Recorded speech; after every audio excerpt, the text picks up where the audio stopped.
Alright, so today I'll be showing you how to create an app using MIT App Inventor. First of all, you want to log into this app, then click on the Create Apps button. When you're here, you want to click on Start New Project, and then name your project whatever you want. I'll be making a movement app, so I'll be naming this app Ball Movement. Once you got that done, you want to open the app. And when you get on the app, we need two things. We need a canvas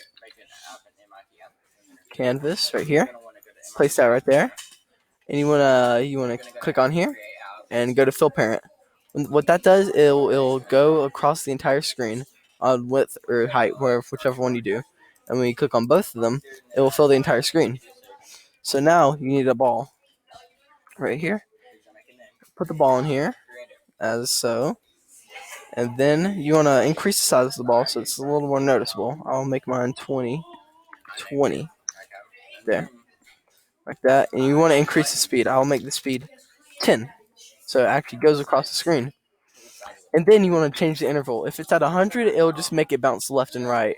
But if you change it to like 67, it'll bounce like across the entire screen at different angles.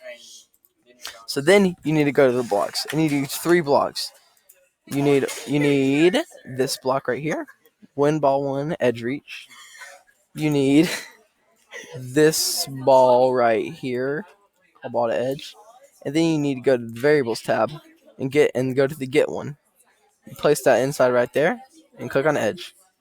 Tap on it, and then the last thing you need to do is get a tablet or a phone and download the MIT App Inventor app, and then click on Scan with QR code, go to Connect, click on AI Companion, and then boom, right here. And then all you need to do is scan it with your tablet or phone, and then you are finished.